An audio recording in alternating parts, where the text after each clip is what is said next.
நம் ஆண்டவராகிய இயேசு கிறிஸ்துவின் அருளும் கடவுளின் அன்பும் தூய ஆவியாரின் நட்புறவும் உங்கள் அனைவரோடும் இருப்பதாக.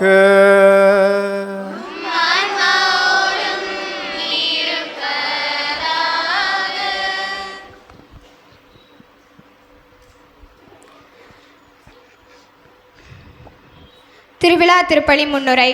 நற்செயல்களால் செக்க சிவந்த புதுமலர் பதுவை புனிதர் அந்தோணியாரின் திருவிழா திருப்பலியை தலைமை தாங்கி சிறப்பிக்க வருகை தந்திருக்கும் நம் புனிதரின் பெயரை தாங்கிய பாசமிகு ஆயர் மேதக அந்தோணிசாமி ஆண்டகை அவர்களையும், அவரோடு இணைந்து ஜெபிக்க வந்திருக்கும் அருட்தந்தையர்களையும் அருட்சகோதரிகளையும், அற்புத சரங்கம் கோடி அற்புதர் புனித அந்தோணியாரின் அன்பு சொந்தங்களையும், இதயம் இணையும் நேரம் இன்ப திருவிழா, இறைவன் உரையும் நேரம் அன்பு பெருவிழா என்று நற்கருணை ஆண்டவரை தனது உள்ளத்தில் வரவேற்க இருக்கும் புது நன்மை பெறும் குழந்தைகளையும் அவர்களின் பெற்றோர்கள் ஞான பெற்றோர்களையும் வரவேற்று பதுவை புனிதர் அந்தோணியாரின் தேர் திருவிழா நல்வாழ்த்துக்களை தெரிவித்துக் கொள்கிறேன். நற்பயிற்சி பெறுவதில் கொள்ளும் உண்மையான நாட்டமே ஞானத்தின் தொடக்கம். நற்பயிற்சி மீது செலுத்தும் கவலையே ஞானத்தின் பால். கொள்ளும் அன்பு என்னும் இறைவாக்கிற்கு கிணங்க தம் தாய் தந்தையரிடம் நற்பெயர்ச்சியை கற்றுக்கொண்டவர் புனித அந்தோணியார். இன்றைய நற்செய்தி வாசகத்திலும் அதுவரை அன்னை மரியின் அரவணைப்பில் வாழ்ந்த இயேசு கானாவூர் திருமண வீட்டிலே பிறரின் துயரம் போக்க, கண்ணீரை துடைக்க, ஆறுதல் அளிக்க, ஆபத்து நேரத்தில் விலகாது உதவ, முதல் புதுமையாய் பணி வாழ்வின் முத்தாய் அருள அன்னை மரியின் நற்பயிற்சி வித்தாய் அமைந்தது. ஆக நமது அன்னை இன்றைக்கும் அவர் உங்களுக்கு சொல்வதெல்லாம் செய்யுங்கள் என்கிறார். அவரை போலவே நற்பயிற்சி செய்யுங்கள் என்கிறார். இதையே வாழ்வாக்கின புனித அந்தோணியார் கல்லும் கரையும் வண்ணம் நற்பயிற்சிகளை மறையுரைகளாக ஆற்றினார். உணர்ச்சி ததும்ப பேசினார். நற்செயல்கள் புதுமைகளாக புரிந்தார். தனது நற்பயிற்சிகள் வழியாக பாலாக தேனாக இனிக்க இனிக்க, பனியாக மெழுகாக கேட்பவரின் உள்ளத்தை உருக்கினார். பாறையாக மறையாக இறுகியிருந்த மனங்களை கரைத்தார். பக்தர்களின் வாழ்க்கையில் மெருகூட்டினார். மெருகூட்டி கொண்டும் இருக்கிறார். ஒவ்வொரு செவ்வாயும் திண்ணமாய் அதை கூறும். புனித அந்தோணியார் நற்பயிற்சியிலே தூய்மையில் லீலி மலரானார். தாழ்ச்சியை அனுசரித்து பாதாளம் மட்டும் தாழ்ந்தார். ஒருத்தல் கொண்டு சுகபோகங்களை வெறுத்தார். பொறுமை என்னும் புண்ணியத்தை பின்பற்றினார். அனைத்து துரோகங்களையும் பொறுத்தார். பொன்னான உண்மையே போதித்தார். பொன்னான உண்மையே உரைத்தார். பொன்னான உண்மையே வாழ்ந்தார். எனவே செந்நாக்கு அழியாமல் நம் அனைவரின் நாவிலும் கோடி அற்புதர் என்று வாயார வாழ்த்தப்பட்டு வருகிறார். எனவே இந்த திருவிழா திருப்பலியில் அன்பு ஆயரோடும் அருட்தந்தையர்களோடும் இணைந்து ஆண்டவர் இயேசுவிடம் அந்தோணியார் வழியாக நீண்ட வாழ்நாள், நிலைத்த உடல் நலம், வேண்டிய செல்வங்கள், வேண்டுபவருக்கு வாரி வழங்குதல், வேண்டாத துன்பங்கள் தீண்டாத வாழ்க்கை, தளராத இறைப்பற்று, ஆண்டவர் மீது அசையாத நம்பிக்கை, நோயற்ற வாழ்வு வேண்டி இணைவோம் இத்திருவிழா திருப்பலியில். திருப்பலியில் தகுந்த முறையில் பங்கெடுக்க நமது பாவங்கள் குற்றங்குறைகளை ஏற்று மனவருந்தி இறைவனிடம் மன்னிப்பு வேண்டுவோம்.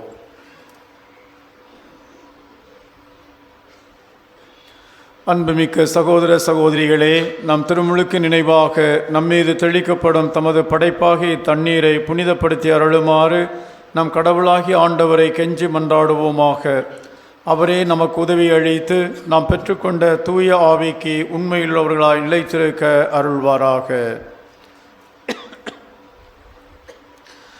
என்றென்றும் உள்ள எல்லாம் அல்ல இறைவா, வாழ்வின் ஊற்றும் தூய்மையின் தொடக்கமுமான தண்ணீரின் வழியாக மக்கள் புனிதமடைந்து நிலைவாழ்வின் கொடையை பெற வேண்டுமென்று திருவிழமானீர். இத்தண்ணீரை புனிதப்படுத்தியருள உம்மை வேண்டுகிறோம். ஆண்டவரே, உமது நாளாகிய இன்று உமது அருள் காவலை பெற விரும்புகிறோம். வாழ்வழிக்கும் உமது அருளின் ஊற்றினை எம்மில் புதுப்பித்தருளும். இத்தண்ணீரினால் எங்கள் உள்ளத்தையும் உடலையும் தீமை அனைத்திலும் இருந்தும் காத்தருள்வீராக. இவ்வாறு நாங்கள் தூய இதயத்துடன் உம்மை அணுகி வரவும் உமது மீட்பை பெற்றுக்கொள்ளவும் தகுதி பெற வேண்டுமென்று எங்கள் ஆண்டவராகிய கிறிஸ்து வழியாக உம்மை மன்றாடுகிறோம். எல்லாம் அல்ல இறைவா, தண்ணீர் வளம் பெற அதில் உப்பிட வேண்டுமென்று இறைவாக்கின் எலிசா வழியாக கற்பித்தீர். உமது படைப்பு பொருளாகிய இந்த உப்பை பரிவிரக்கத்துடன் புனிதப்படுத்தியருள உம்மை தாழ்மையுடன் வேண்டுகிறோம். ஆண்டவரே, உப்பு கலந்த இத்தண்ணீர் தெளிக்கப்படும் இடமெல்லாம் தீயோனின் தாக்குதல் அனைத்தும் தோல்வியுற செய்வீராக. மேலும் உம் தூய ஆவியார் உடனிருந்து எங்களை இடையராது காத்தருள வேண்டும் என்றும் எங்கள் ஆண்டவராகிய கிறிஸ்து வழியாக உம்மை மன்றாடுகிறோம்.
இல்லாமல் இறைவன் நம் பாவங்களிலிருந்து நம்மை தூய்மைப்படுத்துவாராக.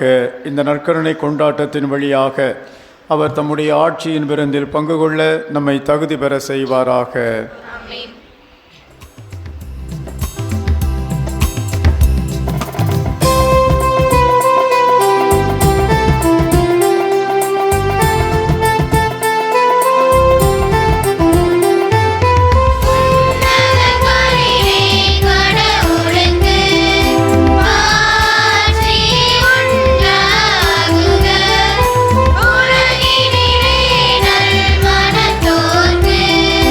Mama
அன்பு தந்தையே இறைவா, புனித அந்தோணியாரை தலை சிறந்த போதகராகவும் எங்கள் தேவைகளில் பரிந்து பேசுவோராகவும் மக்களாகிய எங்களுக்கு வழங்கியுள்ளீரே. அதனால் அவரது உதவியால் நாங்கள் கிறிஸ்துவ வாழ்வின் நெறிகளை கடைப்பிடிக்கவும் எங்களுக்கு நேரிடும் இன்னல்களிலெல்லாம் உமது ஆதரவை கண்டுணரவும் செய்வீராக. உம்மோடு தூயாவியாரின் ஒன்றிப்பில் இறைவனாய் என்றென்றும் வாழ்ந்து ஆட்சி செய்கின்ற எங்கள் ஆண்டவரும் திருமகனுமாகிய இயேசு கிறிஸ்து வழியாக உம்மை மன்றாடுகிறோ.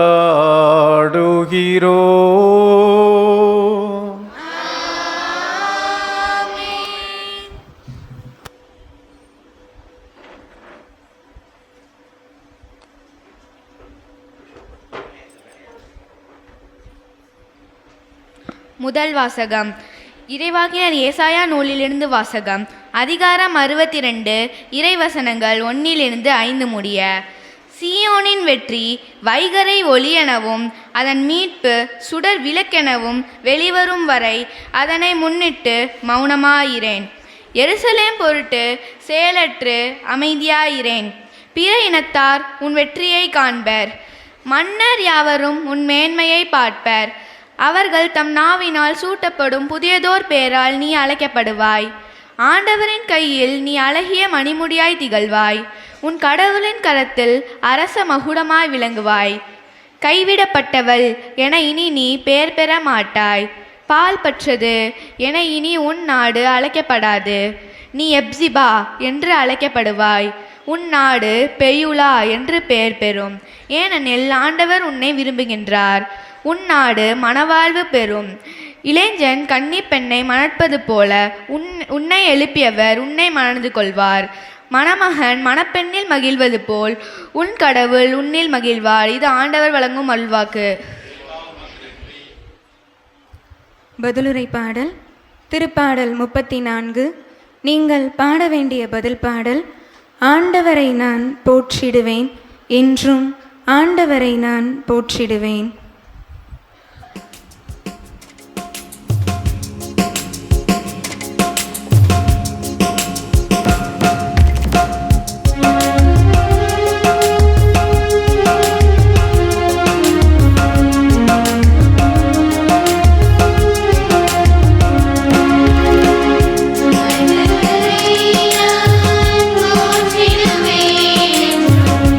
ஆண்டவரை நான் போற்றி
இரண்டாம் வாசகம். திருத்தூதர் பவுல் கொரிந்தியருக்கு எழுதிய முதல் திருமுகத்திலிருந்து வாசகம். அதிகாரம் 12, இறைவார்த்தைகள் 4 முதல் 11 வரை. சகோதர சகோதரிகளே, அருள்கொடைகள் பல வகை உண்டு, ஆனால் தூய ஆவியார் ஒருவரே. திருத்தொண்டுகளுக்கும் பல வகை உண்டு, ஆனால் ஆண்டவர் ஒருவரே.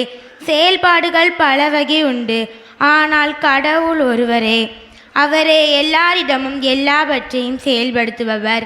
பொது நன்மைக்காகவே தூய ஆவியாரின் செயல்பாடுகள் ஒவ்வொருவரிலும் வெளிப்படுகிறது. தூய ஆவியார் ஒருவருக்கு ஞானம் நிறைந்த சொல்வளத்தை அருளுகிறார், இன்னொருவருக்கோ அதே ஆவியார் அறிவு தெரிந்த சொல்வளத்தை அளிக்கிறார். அதே ஆவியார் வேறொருவருக்கு நம்பிக்கை அருளுகிறார். அந்த ஒரே ஆவியார் மற்றொருவருக்கு பிணி தீர்க்கும் அருள்கொடையும் அளிக்கிறார். தூய ஆவியார் ஒருவருக்கு வல்ல செயல் செய்யும் ஆற்றலையும், இன்னொருவருக்கு இறைவாக்குரைக்கும் ஆற்றலையும், வேறொருவருக்கு ஆவிக்குரியவற்றை பகுத்தறிக்கும் ஆற்றலையும், மற்றொருவருக்கு பல்வகை பரவச பேச்சு பேசும் ஆற்றலையும், பிரித்தொருவருக்கு அப்பேச்சை விளக்கும் ஆற்றலையும் அருளுகிறார். அந்த ஒரே ஆவியாரை இவற்றை எல்லாம் செயல்படுத்துகிறார். அவரே தம் விருப்பம் போல் ஒவ்வொருவருக்கும் இவற்றை பகிர்ந்தளிக்கிறார். இது ஆண்டவர் வழங்கும் அருள்வாக்கு.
ஆண்டவர் உங்களோடு இருப்பாராக.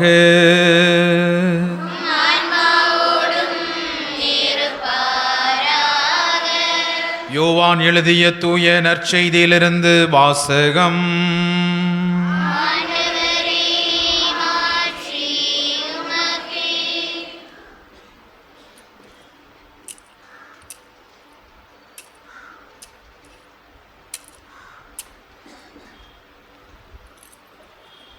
யோவான் நற்செய்தி அதிகாரம் 2, இறை வார்த்தைகள் 1 முதல் 12 முடிய.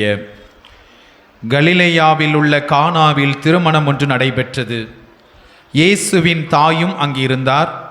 இயேசுவும் அவருடைய சீடரும் அத்திருமணத்திற்கு அழைப்பு பெற்றிருந்தனர்.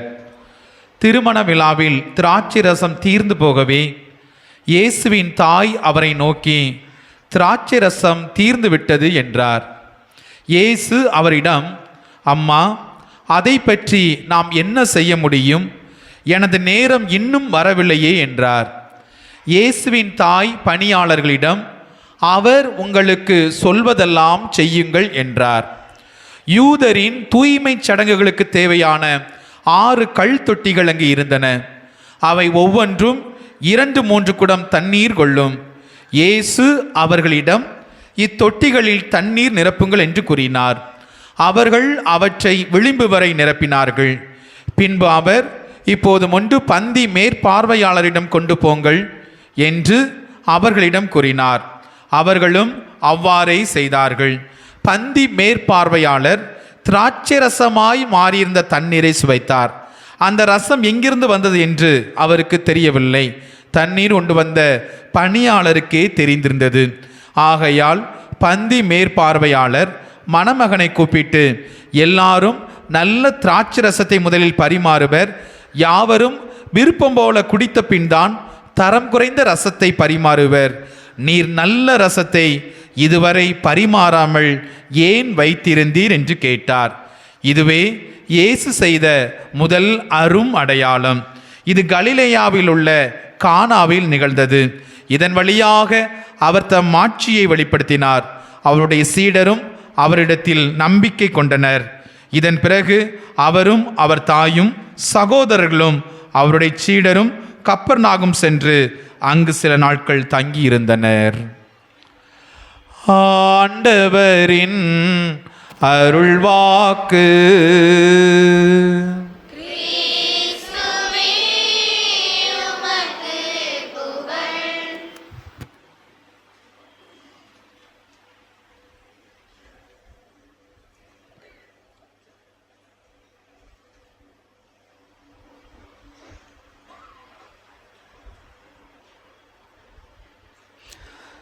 இறையேசுவில் அன்பார்ந்த சகோதர சகோதரிகளே, புனித அந்தோணியாருடைய விழாவை மகிழ்வோடு கொண்டாடி கொண்டிருக்கின்ற உங்கள் ஒவ்வொருவருக்கும் எனது திருவிழா வாழ்த்துக்களை நான் தெரிவித்துக் கொள்கிறேன்.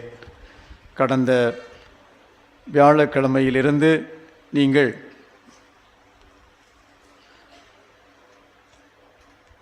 கடந்த செவ்வாய்க்கிழமையிலிருந்து நீங்கள் ஒவ்வொரு நாளும் புனித அந்தோணியாருடைய விழாவை முன்னிட்டு அவருடைய வாழ்வின் பின்னணியில் நமது கிறிஸ்துவ வாழ்வு எப்படி இருக்க வேண்டும் என்பதை நீதிமொழிகள் ஆகமத்திலிருந்து எடுக்கப்பட்ட ஒவ்வொரு வார்த்தையாக நீங்கள் சிந்தித்து வந்திருக்கின்றீர்கள். ஏனெனில் புனித அந்தோணியார் நமக்கு வாழ்வு கொடுப்பவராக, புதுமைகள் செய்பவராக மட்டுமல்ல, மாறாக அன்றாட வாழ்க்கையில் நாம் எப்படி வாழ வேண்டும் என்றும் நமக்கு கற்றுக் கொடுப்பவராக இருக்கின்றார். எனவேதான் இன்றைய திருப்பலியில் திருக்குழும மன்றாட்டில் நாம் சொன்னோம், ஆண்டவரிடம் சொன்னோம், புனித அந்தோணியாரை தலைசிறந்த போதகராகவும் எங்கள் தேவைகளில் பரிந்து பேசுபவராகவும் எங்களுக்கு நீர் கொடுத்திருக்கின்றீர். எனவே எங்களுடைய வாழ்க்கையில் ஏற்படுகின்ற சிக்கல்களிலெல்லாம் உமது ஆதரவை கண்டுணர புனித அந்தோணியார் எங்களுக்கு உதவுவாராக என்று நம் விண்ணக தந்தையிடம் வேண்டினோம். அப்படி என்றால் புனித அந்தோணியாரை நாம் புதுமை செய்கின்ற புதுமை வள்ளலாக, கோடி அற்புதராக நாம் பார்க்கின்றோம். கோடி அற்புதர் தான் புதுமைகள் செய்கின்றார். ஆனால் இந்த புதுமைகள் செய்பவராக மட்டும் பார்த்துவிட்டு அவரை தள்ளி வைத்து விடக்கூடாது. புதுமை செய்பவராக மட்டும் நாம் அவரை பார்த்தோமே என்றால் நமக்கு வாழ்க்கையில் என்ன தேவைப்படுதோ, எப்போ கஷ்டம் வருதோ அப்பந்தான் அவரை தேடி வருவோம். நமக்கு ஏதாவது வேணும் அப்படின்னா அவர்கிட்ட இது வேணும் எனக்கு செஞ்சு கொடுங்கன்னு சொல்லிட்டு போயிடுவோம். அதுக்கப்புறம் தள்ளி வச்சுருவோம். அடுத்து நமக்கு எப்போ தேவைப்படுதோ அப்போது தான் நாம் அந்தோணியாரை நாம் ஏறெடுத்து பார்ப்போம். அந்தோணியார் புதுமைகள் செய்கின்றார். புதுமைகள் செய்வதோடு மட்டுமல்ல, நமக்கு வாழவும் கற்றுக் கொடுக்கின்றார். அன்றாட சூழ்நிலையில் நாம் எப்படி வாழ வேண்டும் என்றும் நமக்கு பயிற்சி கொடுக்கின்றார். அந்த புதுமைகள் வழியாக அந்த புதுமையிலே நிறைவு கொண்டு விடாது, புதுமையை தாண்டி அந்தோணியார் வழியாக ஆண்டவரோடு எப்போதும் நெருங்கிய உறவு கொள்ள வேண்டும் என்று நமக்கு அழைப்பு விடுக்கின்றார். இந்த பின்னணியில்தான் நாம் இன்று சிந்திக்க இருக்கின்றோம். நம் புனிதரிடம் நாம் பெற்ற நற்பயிற்சியே நம்மை காக்கும். அப்படி என்றால் புனித அந்தோணியாரிடம் நாம் பயிற்சி பெற்றிருக்கின்றோம். அந்த பயிற்சி நம்மை காக்கும். அந்த பயிற்சி பெற வேண்டுமென்றால் புதுமையை தாண்டி அவர் நமக்கு என்ன சொல்லுகிறார், எப்படி நம்மை வாழ அழைக்கிறார் என்று சிந்தித்து பார்க்க நாம் அழைக்கப்படுகின்றோம்.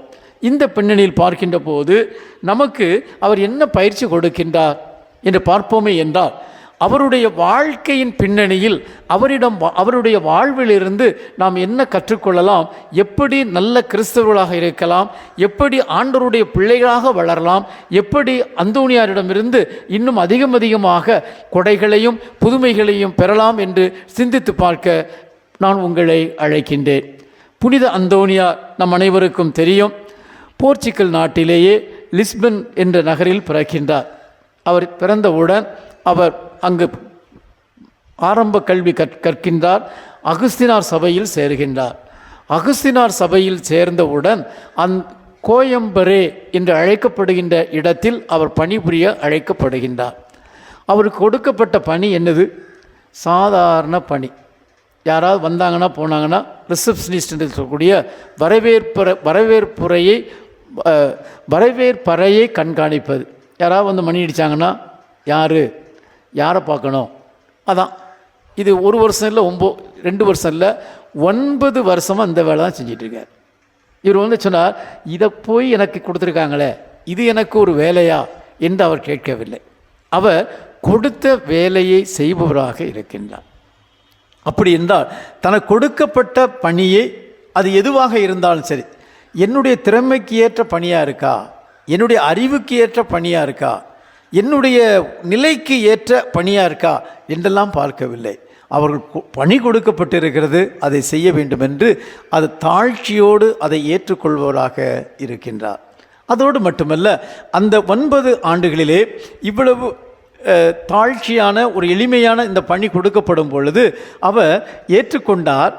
ஏற்றுக்கொண்டு நேரத்தை வீணாக்கவில்லை.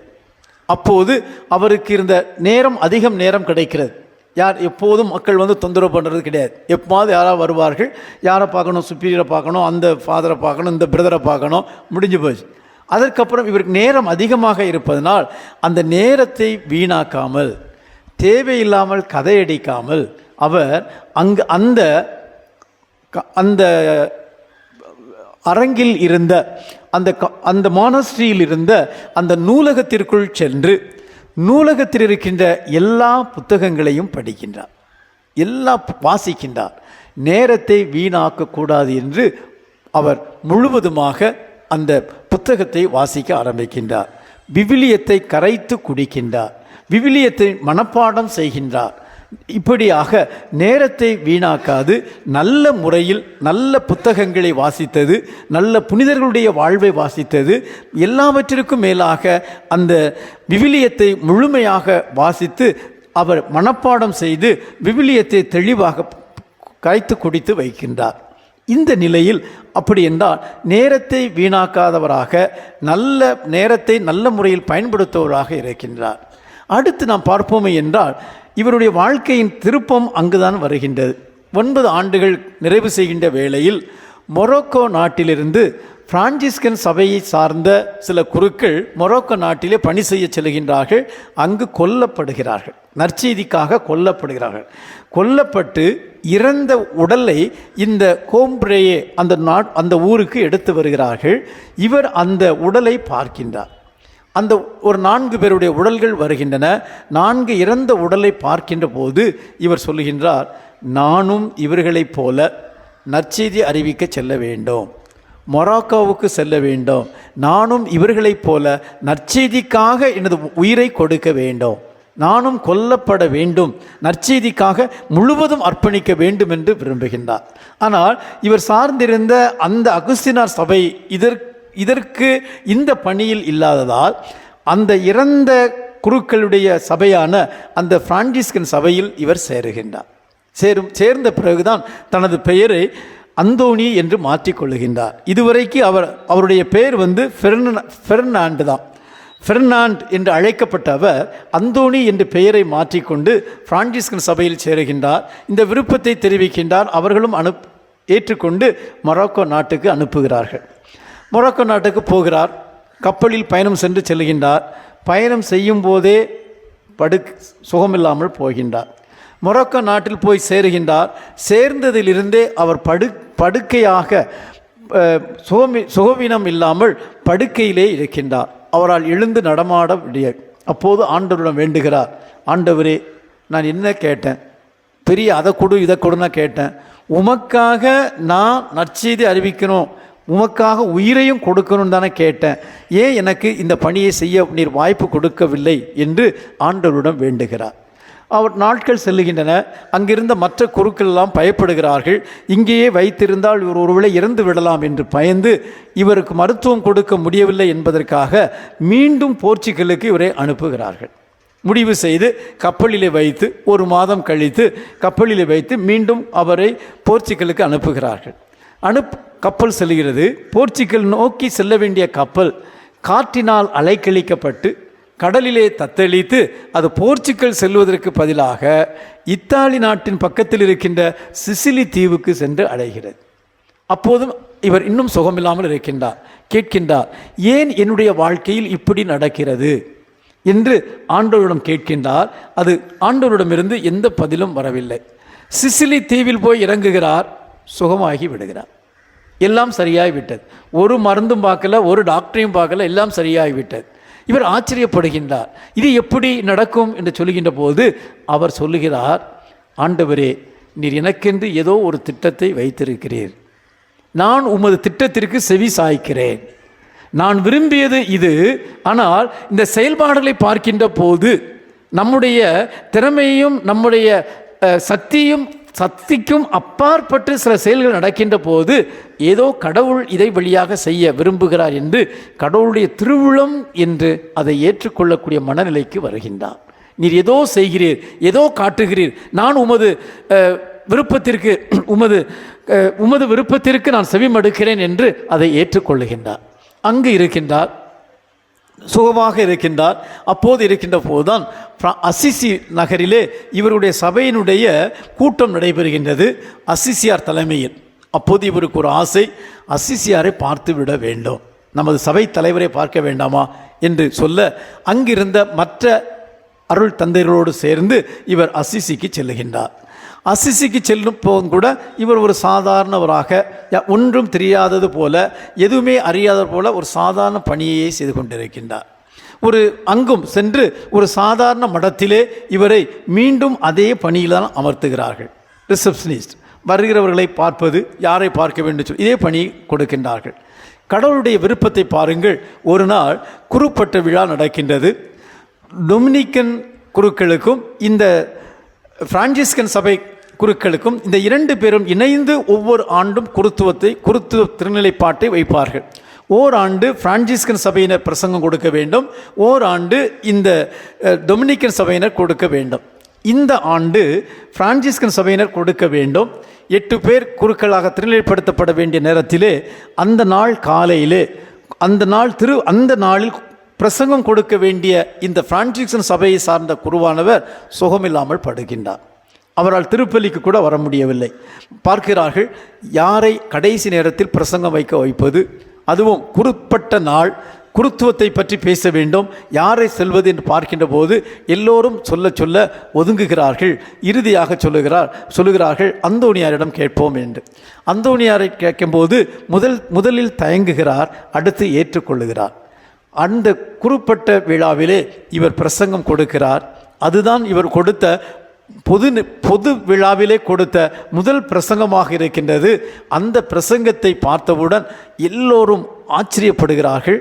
அங்கே இறையியல் இருந்தது, விவிலியம் மேற்கோள் காட்டப்பட்டது. எல்லாவற்றிற்கும் மேலாக இவருடைய தனிப்பட்ட வாழ்வினுடைய அந்த புனிதத்துவம் வெளிப்படுத்தப்பட்டது. இதை கண்டவுடன் எல்லோரும் அந்தோணியாரை போற்றி புகழ்கிறார்கள்.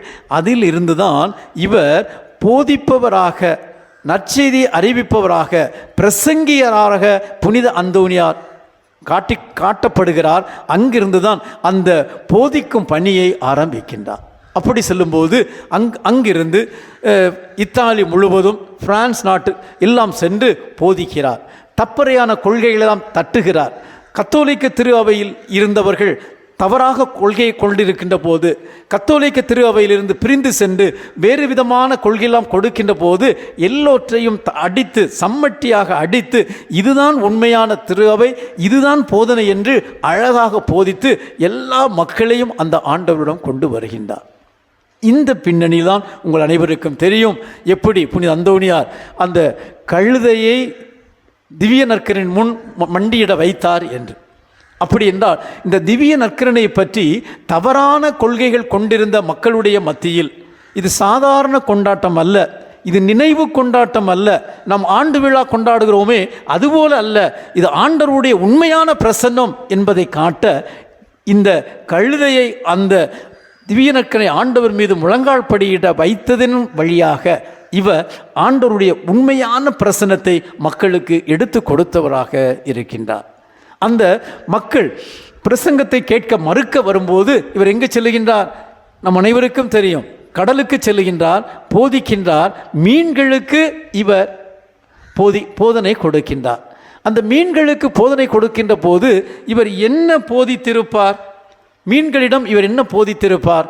மீன்களுக்கு என்ன தெரிந்திருக்கும் என்று பார்க்கின்ற போது பிரான்சிஸ் அசிசியார் அந்தோனியாரை பற்றி எழுதும்போது இவர் எழுதுகிறார், மீன்களுக்கு இவர் என்ன போதித்திருப்பார் என்றால், மீன்களே நீங்கள் பேறு பெற்றவர்கள், ஏனெனில் நோவாவின் காலத்தில் கடவுள் உங்களை அழிக்கவில்லை. நோவா காலத்தில் அனைத்து உயிரினங்களையும் கடவுள் அழித்த போது நீங்கள் கடலிலே வாழ்ந்து கொண்டிருந்தீர்கள், கடவுளால் நீங்கள் காப்பாற்றப்பட்டீர்கள். அடுத்து யோனாவை நீங்கள் 3 நாள் உங்கள் வயிற்றில் வைத்து பாதுகாத்தீர்கள்.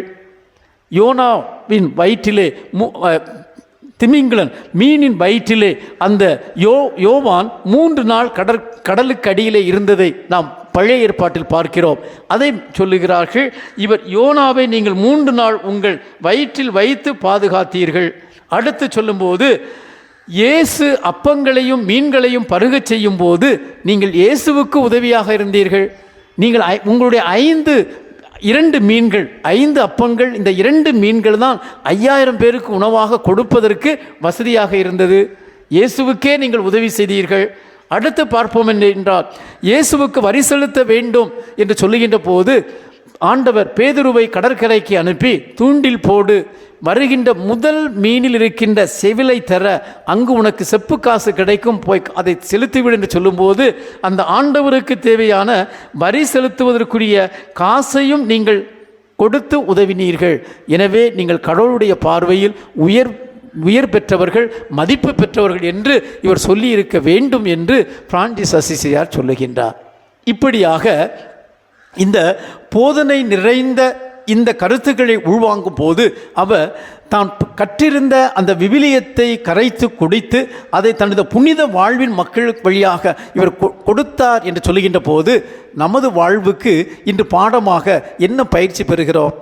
நாம் அவரை போல நம்முடைய வாழ்விலும் சில வேளைகளில் நாம் வேண்டுவோம், கிடைக்காமல் இருக்கலாம். நாம் இதைத்தான் அடைய வேண்டும் என்று நினைப்போம், அதை அடையாமல் இருக்கலாம். ஆனால் அதிலே நாம் மனம் உடைந்து போய்விடுகிறோம், எல்லாமே முடிந்து விட்டது என்று நினைக்கிறோம். ஆனால் நாம் இதை விரும்பி இருக்கலாம், ஆனால் கடவுள் நமக்கென்று வேறொன்றை வைத்திருக்கலாம். அது நாம் நினைத்து பார்க்காத ஒன்றாக கூட இருந்திருக்கலாம். அந்தோனியார் விரும்பியது ஒரு மறை சாட்சியாக மாற வேண்டும் என்று, ஆனால் கடவுள் விரும்பியது இவர் புதுமை வள்ளலாக மாற வேண்டும், இவர் ஒரு பிரசங்கியராக இருக்க வேண்டும் என்று. இதை அவர் கேட்கவே இல்லை. அவர் போதிக்க வேண்டும், உயிரை விட வேண்டும் என்று தான் எதிர்பார்த்தார். ஆனால் கடவுள் இவருக்கென்று வைத்ததை கண்டுகொள்வதற்கு நேரம் எடுத்தது. அந்த கடவுளுடைய திருவுள்ளத்தை பொறுமையாக இருந்து ஜெபத்தின் வழியாக அவர் ஏற்றுக்கொண்டார். அதிலிருந்து நம்முடைய வாழ்க்கையிலும் இன்று அந்தோனியார் அவருடைய வாழ்க்கையிலிருந்து நமக்கு கொடுப்பது என்ன? நாமும் பொறுமையாக ஆண்டவரிடம் வேண்டி, ஆண்டவர் நமக்கு என்ன வைத்திருக்கிறார், ஆண்டவர் நமக்கு என்ன செய்ய சொல்லுகிறார் என்று இறைவனுடைய பிரசன்னத்தில் நம்முடைய வாழ்வை சிந்திக்கக்கூடிய மக்களாக, இறைவன் கொடுப்பதை ஏற்றுக்கொள்ளக்கூடிய மனநிலையில் இருக்கின்ற மக்களாக நாம் இருக்க வேண்டும். இப்படியாக அந்தோனியாருடைய வாழ்விலிருந்து பலவிதமான பயிற்சிகளை பெறுகின்றோம். அவர் போதித்து கொண்டிருக்கின்ற போது நாம் பார்க்கின்றோம், இரவு நேரங்களிலே அவர் அறையிலே உட்கார்ந்து ஜெபிப்பதை பார்க்கின்றோம். அதுதான் நம்ம அந்தோனியாருடைய கரங்களிலே அந்த குழந்தை இயேசு இருக்கிறார். குழந்தை இயேசு யார் வைத்திருப்பார்கள்? ஒன்று அன்னை மரியாள் அல்லது சூசையப்பர். இந்த 2 பேரை தவிர வேறு எந்த புனிதர்களும் இந்த குழந்தை இயேசுவை கையில் வைக்க மாட்டார்கள், நம்ம அந்தோனியாரை தவிர. இந்த அந்தோனியாருக்கு மட்டும் எப்படி இந்த கொடை கொடுக்கப்பட்டது என்று பார்க்கின்ற போது அவர் இரவிலே கண் விழித்து ஜெபித்து கொண்டிருக்கின்றார். அந்த நிலையிலே அந்த குழந்தை இயேசு அவருடைய கரங்களில் தவழ்ந்ததை அந்த வீட்டுக்காரர் அந்த கதவின் துளாவின் வழியாக பார்த்ததை நாம் பார்க்கின்றோம். அப்படி என்றால் இவர் ஜெபம் செய்பவராக, நாள் முழுவதும் வேலை பார்த்து விட்டேன், இன்று டயர்டாகிவிடுச்சு, நேரம் இல்லை, அந்த வேலை கிடைக்கிறது இந்த வேலை கிடைக்கிறது என்று சொல்லிக்கொண்டு அவர் ஜெபத்தை எந்த நேரத்திலும் காம்ப்ரமைஸ் பண்ணவே இல்லை. ஜெபம் எவ்வளவு நேரமானாலும் ஜெபத்துக்குரிய நேரத்தை கொடுத்து ஜெபத்தின் வழியாக அவர் நிலைத்து நின்றார். அப்படி என்றால் எல்லா நிலைகளிலும் அவரை போல நாம் வாழ வேண்டும் என்று சொல்லுகின்ற போது நேரத்தை ஒழுங்காக பயன்படுத்த வேண்டும், கொடுக்கப்பட்டிருக்கின்ற வேலையை முறையாக செய்ய வேண்டும், இறை திட்டத்தை நாட வேண்டும். அடுத்து இறைவனோடு ஜெபத்தின் வழியாக நாம் உறவாட வேண்டும். எல்லாவற்றிற்கும் மேலாக இன்னொன்று பண்பையும் அவரிடமிருந்து பார்க்கின்றோம். அவர் புதுமைகள் செய்கின்றார், ஆனால் புதுமை செய்யும் போது கூட கீழ்ப்படிபவராக இருக்கின்றார்.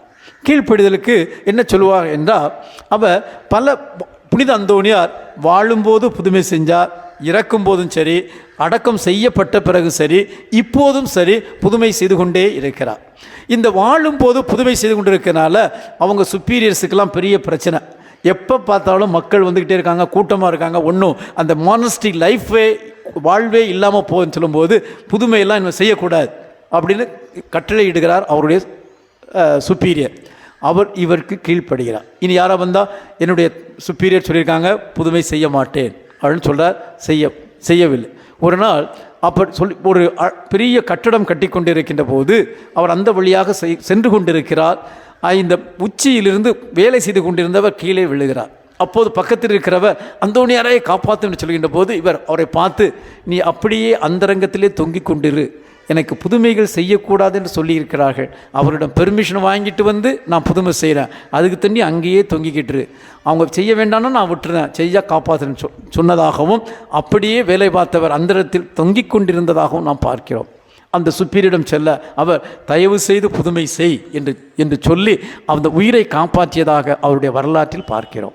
அந்த அளவுக்கு தனது சுப்பீரியர்களுக்கு, தனது தலைவர்களுக்கு கீழ்ப்படிந்தவராக இறை திட்டத்தை இவர்களுடைய வார்த்தையின் வழியாக கொண்டு கொண்டவராகவும் இருந்தார். இந்த ஏழ்மை, கீழ்ப்படிதல், இறைவனுக்கு செவிசாய்த்தல், இதுதான் இவரை கடவுளுடைய பார்வையிலே உயர்த்தியது.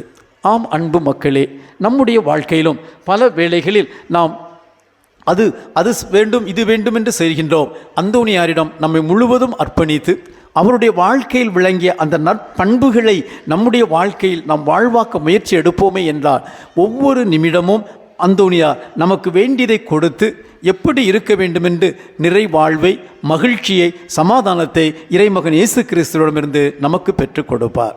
எனவே அவருடைய விழாவை கொண்டாடி கொண்டிருக்கின்ற இந்த வேளையில் அவர் வழியாக கடவுளிடமிருந்து நாம் பெற்றுக்கொண்ட அனைத்து நன்மைகளுக்கு நன்றி கூறுவோம். தொடர்ந்து அவருடைய பிள்ளைகளாக இருக்க, நம்முடைய கிறிஸ்துவ வாழ்வின் நெறிகளை கடைப்பிடிக்க, நம்முடைய வாழ்க்கையில் நேரிடும் இன்னல்களில் எல்லாம் ஆண்டவருடைய உதவியை அந்தோணியாரின் பரிந்துரையால் பெற்றுக்கொள்ள தொடர்ந்து மன்றாடுவோம். ஆண்டவர் நம்மை நிறைவாக ஆசீர்வதித்து புனித அந்தோணியாரினுடைய வேண்டுதலால் புதுமைகளை காண செய்து அவருடைய பிள்ளைகளாக நம்மை வளர வைக்கட்டும். ஆமென்.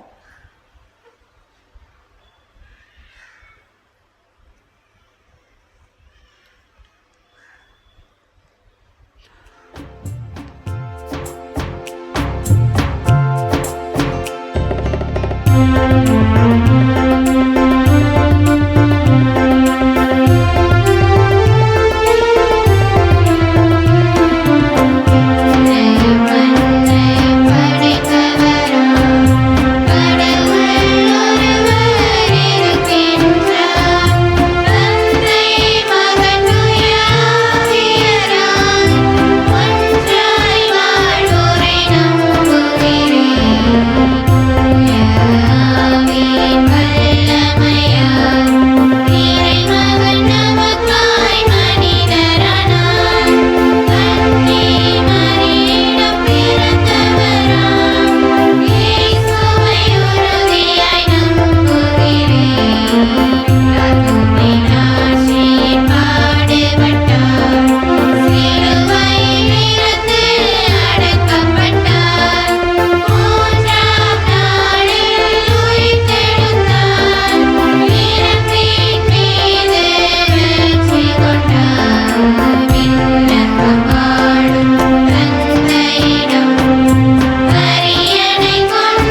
அன்புமிக்க சகோதர சகோதரிகளே, கடவுள் நமக்கு செய்த நன்மைகளை நினைவு கூர்ந்திட ஒன்று கூடியுள்ள நாம் அவரை மன்றாடுவோம்.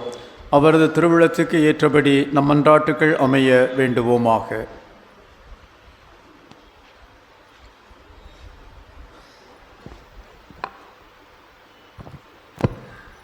தாயும் தந்தையுமான என் இறைவா, திரு அவையின் பணியாளர்களான திருத்தந்தை, கர்த்தினாள்கள், பேராயர்கள், ஆயர்கள், குருக்கள், துறவரத்தார் அனைவரையும் ஆசிர்வதித்தருளும். குறிப்பாக பாளையங்கோட்டை மறைமாவட்டம் மற்றும் மதுரை உயர் மறைமாவட்டத்தின் அப்போஸ்தலிக்க பரிபாலகர் மேதகு முனைவர் ச அந்தோணிசாமி அவர்களை அருள்வரங்களால் நிறைவாக நிரப்பியருள வேண்டுமென்று புனித அந்தோணியார் வழியாக இறைவா உம்மை மன்றாடுகின்றோம்.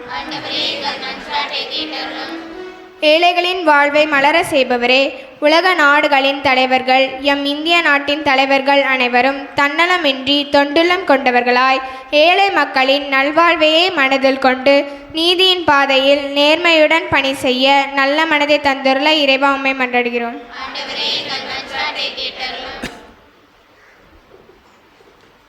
நற்கருணையில் எந்நாளும் எம்முடன் வீற்றிருப்பவரே என் இறைவா, இன்று முதல் முறையாக உம்மை எம் உள்ளத்தில் பெறுவதற்கு தகுந்த முறையில் தயாரித்து காத்து கொண்டிருக்கும் எம் மூவரையும் நீர் முழுமையாக ஆசீர்வதித்தருளும். எங்களுக்கு நற்படிப்பையும் ஒழுக்கத்தையும் நற்பண்புகளையும் கற்றுத்தாரும். எங்களது பெற்றோர் மற்றும் ஞான பெற்றோருக்கு தேவையான நலன்கள் பொழிந்தருளும். எங்களுக்கு மறைக்கல்வி கற்பித்த அருள் சகோதரிகளை ஆசீர்வதித்து அவர்கள் தங்கள் பணிவாழ்வின் மென்மேலும் சிறந்து விளங்க வேண்டுமென்று இறைவா உம்மை மன்றாடுகின்றோம். அறுவடையோ மிகுதி வேலையாட்களோ குறைவு என்று மொழிந்த எம் இறைவா, எம் ஊரில் வாழும் இளைஞர் மற்றும் இளம் பெண்கள் இறை அழைத்தலின் மேன்மையை உணர்ந்து இறைப்பணி செய்ய முன்வர வேண்டுமென்று அவர்களின் பெற்றோரின் தொழிலில் முன்னேற்றத்திற்காகவும் வாழ்வு சிறக்க செய்தருள வேண்டுமென்று இறைவா உம்மை மன்றாடுகின்றோம்.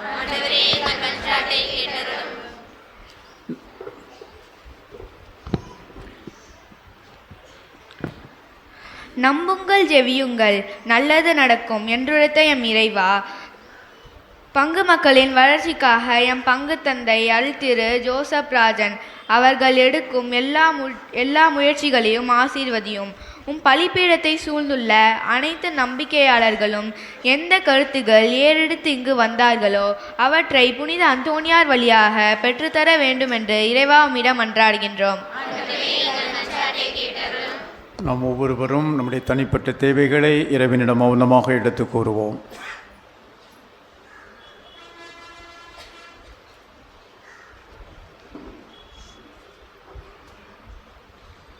ஆண்டவரே, உம்மை இறைஞ்சி மன்றாடும் திரு அவையின் மன்றாட்டுக்கள் திருமுன் உகந்தனவாகுக. எங்கள் தகுதியில் நம்பிக்கை கொள்ளாமல் உமது இரக்கத்தை முன்னிட்டு எங்கள் மன்றாட்டை கேட்டருள வேண்டுமென்று எங்கள் ஆண்டவர் ஆகிய கிறிஸ்து வழியாக உம்மை மன்றாடுகிறோம்.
சகோதர சகோதரிகளே, என்னுடையதும் உங்களுடையதுமான இப்பலி எல்லாம் அல்ல தந்தையாக இறைவனுக்கு ஏற்றதாகும்படி மன்றாடுங்கள். ஆட்சிக்காகவும் நமது நன்மைக்காகவும் புனித திரு அவையின் அனைத்து நலனுக்காகவும் உமது கையிலிருந்து இப்பலியை ஏற்றுக்கொள்வாராக. எல்லாம் வல்ல இறைவா, புனித அந்தோணியாரின் திருவிழாவில் நாங்கள் உமது பீடத்திற்கு கொண்டு வரும் காணிக்கைகளை ஏற்றருளோ. அதனால் இத்தூய மறை நிகழ்வுகளின் வழியாக இவருக்கு நீர்மாட்சி அளித்தது போல எங்கள் மீது இரக்கத்தை தாராளமாய் பொழிவீராக. எங்கள் ஆண்டவராகிய கிறிஸ்து வழியாக உம்மை மன்றாடுகிறோ.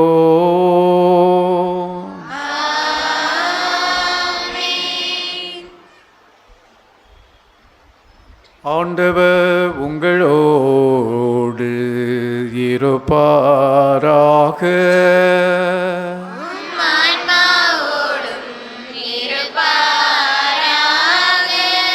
இதயங்களை மேலே எழுப்புங்கள்.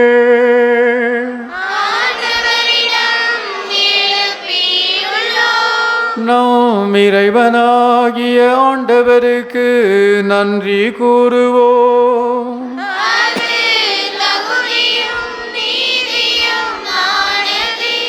ஆண்டவரே, தூயவரான தந்தையே, என்றும் உள்ள எல்லாமல்ல இறைவா, எந்நாளும் எவ்விடத்திலும் நாங்கள் உமக்கு நன்றி செலுத்துவது மெய்யாகவே தகுதியும் நீதியும் ஆகும். எங்கள் கடமையும் மீட்புக்குரிய செயலும் ஆகும். ஏனெனில் புனித அந்தோணியாருடைய விழாவில் உமது திரு அவை மகிழ்ந்திருக்க செய்கின்றீர். அவருடைய இறைப்பற்று மிக்க வாழ்வினரை எடுத்து காட்டால் வலுவூட்டுகின்றீர். அவருடைய படிப்பினையால் பயிற்றுவிக்கின்றீர். அவருடைய மன்றாட்டால் பாதுகாத்து வருகின்றீர். ஆகவே வானதூதர் புனிதர் அறந்தோடும் சேர்ந்து நாங்களும் உமக்கு புகழ்ச்சி பண்ணி செய்து அக்களித்து முடிவின்றி பாடுவதாவது.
ஆண்டவரே, நிர்மையாகவே தூயவர், உம்முடைய படைப்புகள் எல்லாம் உம்மை புகழ்வது தகுமே. ஏனெனில் உம் திருமகனாகிய எங்கள் ஆண்டவர் இயேசு கிறிஸ்து வழியாக தூய ஆவியாரின் செயலாற்றலால் அனைத்தையும் உய்வித்து தூய்மைப்படுத்துகின்றீர். கதிரவன் தோன்றி மறையும் வரை உமது பெயருக்கு தூய காணிக்கை ஒப்பு கொடுக்குமாறு உமக்கென மக்களை இடையறாது ஒன்று சேர்த்து வருகின்றீர். எனவே ஆண்டவரே, உமக்கு அர்ப்பணிக்க நாங்கள் கொண்டு வந்துள்ள இக்காணிக்கைகளை அதே ஆவியால் தூய்மைப்படுத்த உம்மை தாழ்மையுடன் மன்றாடுகின்றோம். இவ்வாறு உம் திருமகனாகிய எங்கள் ஆண்டவர் இயேசு கிறிஸ்துவின் உடலாகவும் இரத்தமாகவும் இவை மாறுவனவாக. அவர் பணித்தவாறே இம்மறை நிகழ்வுகளை கொண்டாடுகின்றோம். ஏனெனில் அவர் காட்டிக் கொடுக்கப்பட்ட இரவில் அப்பத்தை எடுத்து உமக்கு நன்றி செலுத்தி ஆசி வழங்கி அதை பிட்டு தம் சீடர்களுக்கு அழைத்து அவர் கூறியதாவது: அனைவரும் இதிலிருந்து பெற்று உண்ணுங்கள், ஏனெனில் இது உங்களுக்காக கையளிக்கப்படும் என் உடல்.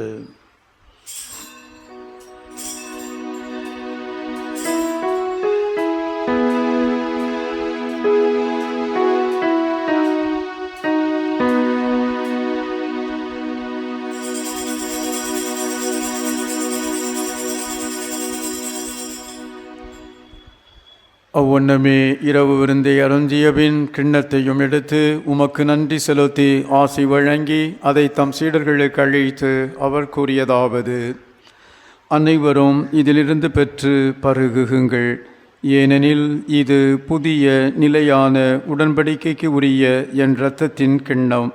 இது பாவ மன்னிப்புக்கென்று உங்களுக்காகவும் பலருக்காகவும் சிந்தப்படும். இதை என் நினைவாக செய்யுங்கள்.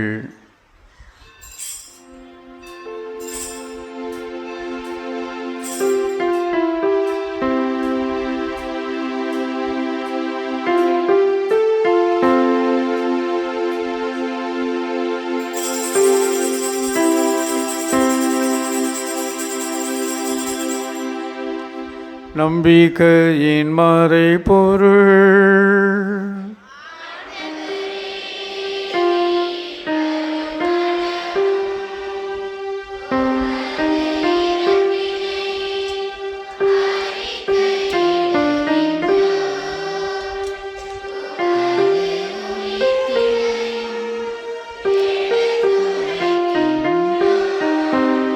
ஆகவே ஆண்டவரே, உம் திருமகனின் மீட்பளிக்கும் பாடுகளையும் வியப்புக்குரிய உயிர்ப்பையும் முன்னேற்றத்தையும் நாங்கள் நினைவு கூறுகின்றோம். இவர் மீண்டும் வருவாரென எதிர்பார்த்திருக்கும் நாங்கள் இப்புனிதமான உயிருள்ள பலியை நன்றி செலுத்தி உமக்கு ஒப்புக் கொடுக்கின்றோம். உமது திரு அவையின் காணிக்கையை கண்ணோக்கி அருளமை மன்றாடுகின்றோம். இப்பலியினால் நீர் உளம்கனிய திருவுளமானீர். இவ்வாறு உம்முடைய திருமகனின் திருவுடல் திரு இரத்தத்தால் ஊட்டம் பெறும் நாங்கள் அவருடைய தூய ஆவியால் நிரப்ப பெற்று கிறிஸ்துவுக்குள் ஒரே உடலும் ஒரே உள்ளமும் உடையவராக விளங்க செய்வீராக.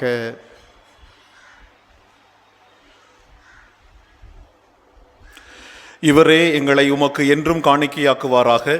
இவ்வாறு உம்மால் தேர்ந்து கொள்ளப்பட்டவர்களோடு முதலாக புனிதமிக்க கன்னியும் கடவுளின் தாயுமான மரியா, அவருடைய கணவரான புனித யோசேப்பு, புனித திருத்தூதர்கள், மாட்சிமிகு மறைசாட்சியர்கள், இன்று நாங்கள் கொண்டாடக்கூடிய எங்களுடைய பங்கின் பாதுகாவலர், எங்களது அன்பு தந்தை புனித பதுவை அந்தோணியார் மற்றும் புனிதர்கள் லோயலா இன்னாசியார், அந்தோணி மரிய கிளாரட், தூய தந்தை பியோ மற்றும் புனிதர் அனைவரோடும் நாங்கள் உரிமை பேற்றுக்கு தகுதியுடையோர் ஆவோமாக.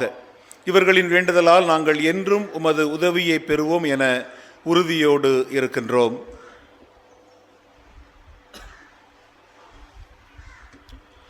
ஆண்டவரே, எங்களை உம்மோடு ஒப்புரவாக்கும் இப்பலி உலகுக்கெல்லாம் அமைதியும் மீட்பும் தர வேண்டுமென மன்றாடுகின்றோம்.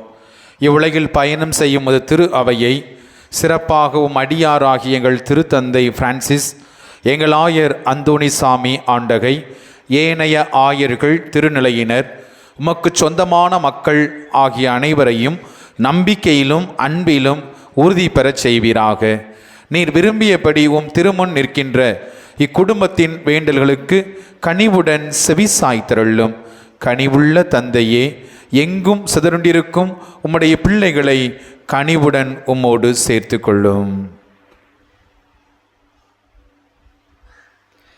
இறந்து போன எங்கள் சகோதரர் சகோதரிகளையும் உமக்கு உகந்தவர்களாய் வாழ்ந்து இவ்வுலகை விட்டு சென்ற அனைவரையும் உமது ஆட்சியில் கனிவுடன் ஏற்றருளும்.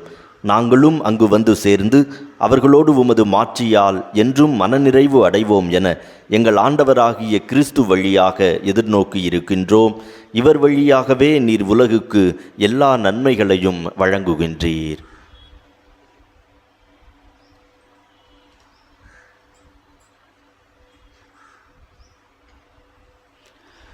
இவர் வழியாக இவரோடு இவரில் எல்லாம் வல்ல இறைவனாகிய தந்தையே,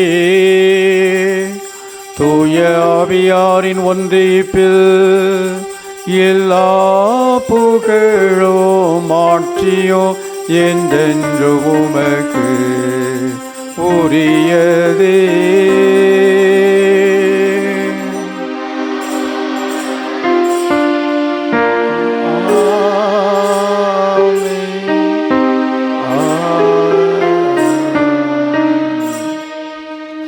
மீட்பரின் கட்டளையால் கற்பிக்கப்பட்டு இறைபடிப்பினையால் பயிற்சி பெற்ற நாம் துணிந்து பாடுவோம்.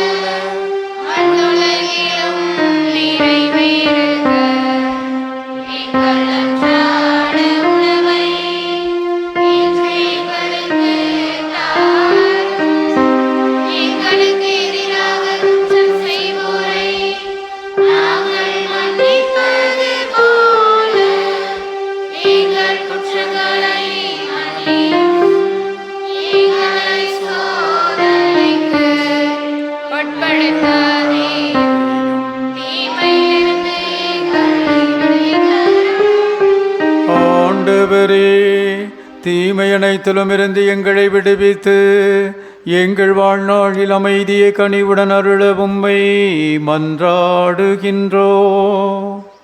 உமது இரக்கத்தின் உதவியா நாங்கள் பாவத்தில் இருந்து எப்போதும் விடுதலை பெற்று யாதொரு கலக்கமுமின்றி நலமாயிருப்போமாக. நாங்கள் எதிர்நோக்கியிருக்கும் பேரின்பத்துக்காகவும் எம் மீட்பராகிய இயேசு கிறிஸ்துவின் வருகைக்காகவும் காத்திருக்கின்றோ.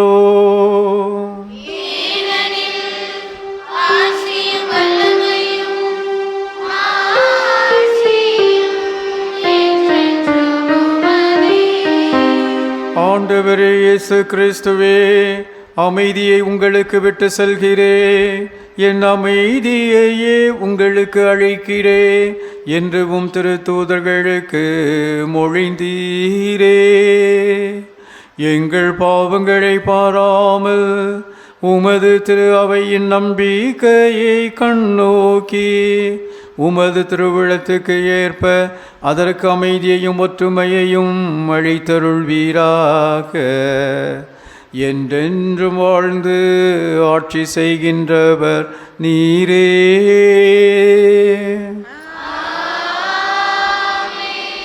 ஆண்டவருடைய அமைதி உங்களோடு என்றும் இருப்பதாக.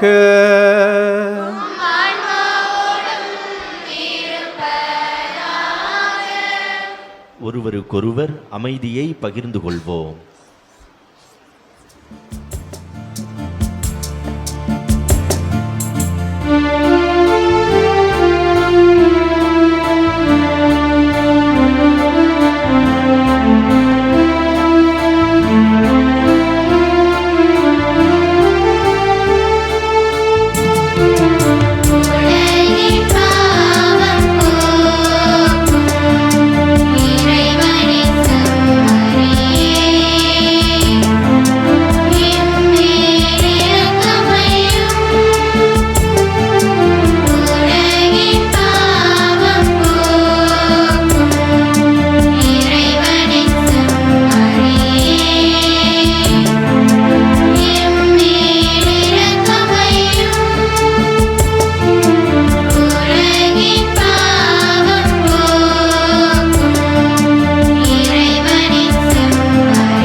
இதோ இறைவனின் செம்மறி, இதோ உலகின் பாவங்களை போக்குகின்றவர். செம்மறியின் விருந்துக்கு அழைக்க பெற்றோர் பேறு பெற்றோர்.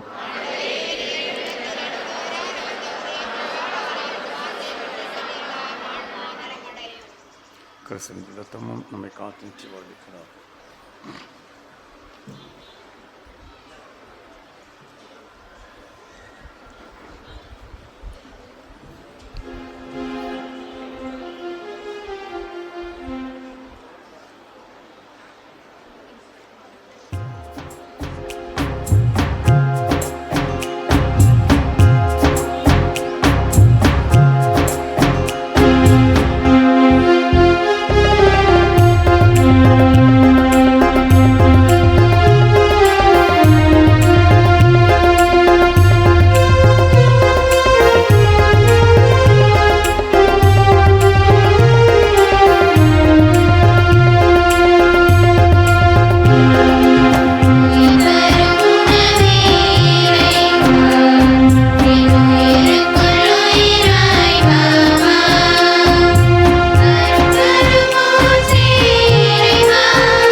இவ்வாறு திருப்பலி அறிவிப்புகள்.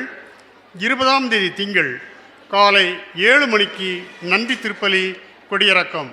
21ஆம் தேதி செவ்வாய் நண்பகல் 11:30 மணிக்கு நற்கருணை ஆசி குணமளிக்கும் திருப்பலி. திருப்பலியை தொடர்ந்து உவரையிலிருந்து கொண்டு வரப்பட்ட தீர்த்தத்தால் அபிஷேகம். மாலை 7 மணிக்கு திரு எண்ணெய் பூசி நற்கருணை ஆசீர் தொடர்ந்து குணமளிக்கும் திருப்பலி. 22ஆம் தேதி புதன் காலை 6 மணிக்கு பங்கு ஆலயத்தில் திருப்பலி. 24ஆம் தேதி வெள்ளி மாலை 7 மணிக்கு பங்கு ஆலயத்தில் திருப்பலி. 25ஆம் தேதி சனி காலை 6 மணிக்கு பங்கு ஆலயத்தில் திருப்பலி. மாலை 7 மணிக்கு ராஜகோபாலப்பேரியில் திருப்பலி. 26ஆம் தேதி ஞாயிறு காலை 7:15க்கு விகே புதரிலும் காலை 9:15க்கு பங்கு ஆலயத்திலும் ஞாயிறு திருப்பலிகள். வருகிற ஞாயிறு திருப்பலியை மரியன்னை அன்பியம் சிறப்பு செய்வார்கள். இன்று பிறந்தநாள் வாழ்த்து கொண்டாடும் திருமதி பெரில்டாவுக்கும் முதல் பிறந்தநாள் கொண்டாடும் ஜோவாவுக்காகவும் 17வது பிறந்தநாள் கொண்டாடும் அந்தோனி பெர்னட்டுக்கும் நாளை பிறந்தநாள் கொண்டாடும் மரிய செல்வி ஜோக்கும் பிறந்தநாள் வாழ்த்துக்களும். மேலும் 3வது திருமண நாளை கொண்டாடும் செல்வம் மகிமா அவர்களுக்கும் திருமண நாளை கொண்டாடும் இருதயம் அமுதா அவர்களுக்கு நாம் கரவொலி மூலம் நன்றி சொல்லிக் கொள்வோம். இன்று மாலை மாதாவின் நேர்ச்சை செயல்கள் மாலை 5:30 மணிக்கு ஏலமிடப்படும். மாலை 6 மணிக்கு புனித அந்தோனியாரின் திருவுருவ தேர் அர்ச்சிக்கப்பட்டு தேர் பவனி தொடங்கும்.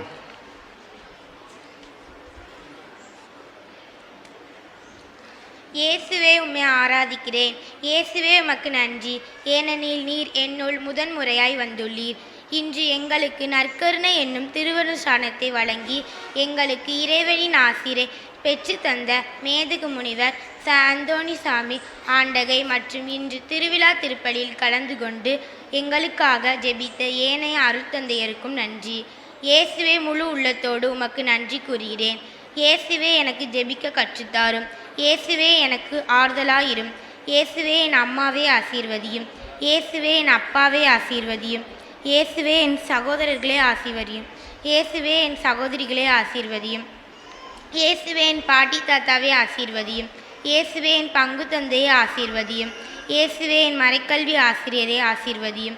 இயேசுவே என்னை ஆசீர்வதியும்.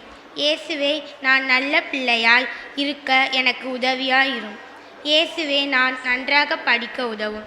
இயேசுவே என்னோடு நடந்து வாரும். நல்ல இயேசுவே எனக்கு நல்ல இதயம் தாரும். இயேசுவே என் இதயத்தை நிரப்பும். இயேசுவே உம் அருகில் என்னை வைத்து கொள்ளும். இயேசுவே என்னை உம்மிடம் இருந்து அகற்றாதையும். இயேசுவே உம்மை ஆராதிக்கிறேன். இயேசுவே உமக்கு நன்றி.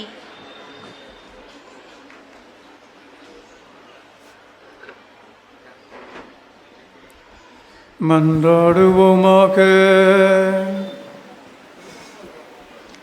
அன்பு தந்தையே இறைவா, புனித அந்தோனியாரின் விழாவை கொண்டாடி விண்ணக விருந்தில் பங்கு பெற்ற அனைவரிடமும் விண்ணக ஆற்றல்களை உறுதிப்படுத்தி வளர்ப்பீராக. அதனால் நம்பிக்கையின் கொடையை நாங்கள் முழுமையாக பாதுகாத்து நீர் காட்டும் மீட்பின் பாதையில் நடப்போமாக. எங்கள் ஆண்டவராகிய கிறிஸ்து வழியாக உம்மை மன்றாடுகிறோ.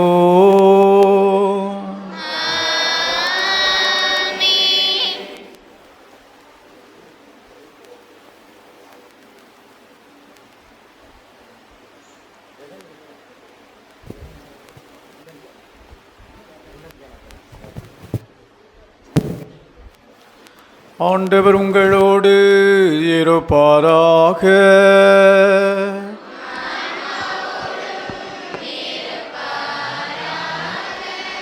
இறைவனின் சிறப்பு ஆசீருக்காக தலைவணங்கி மன்றாடுவோம். புனிதர்களின் மாட்சியும் மக்களிப்புமான இறைவன் அவர்களுடைய சிறப்புமிக்க வேண்டுதல்களால் உங்களுக்கு வலுவூட்டி உங்கள் மீது தமது முடிவில்லா ஆசியை பொழிவாராக. நீங்கள் புனித அந்தோனியாரின் பரிந்துரையால் இம்மையில் தீமையிலிருந்து விடுதலையும் அவருடைய எடுத்துக்காட்டான வாழ்வாழ் பயிற்சியும் பெற்று இறைவனுக்கும் சகோதர சகோதரிகளுக்கும் பணி செய்வதில் என்றும் கருத்துள்ளோராய் விளங்குவீர்களாக. இவ்வாறு தம் மக்கள் விண்ணகத்தில் புனிதர் கூட்டத்தில் இணைந்து மனைவதை மகிழ்கின்றது. அந்த அன்னையின் பிள்ளைகளாகிய நீங்கள் அனைவரோடும் வான்வீட்டின் மகிழ்ச்சியை அடைவீர்களாக. எல்லாம் வல்ல இறைவர் தந்தை மகன் தூய ஆவியார் உங்களுக்கு ஆசி வழங்குவாராக.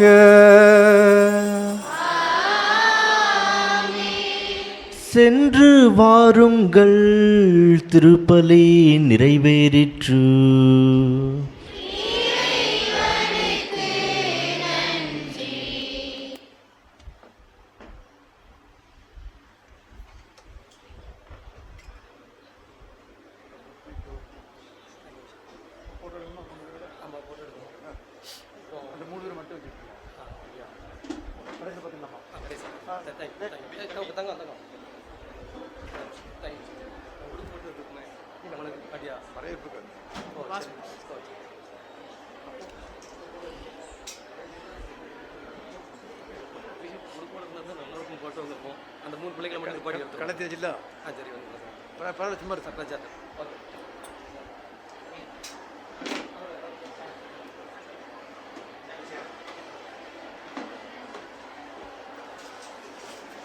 அனைவரும் அப்படியே அமர்வோம்.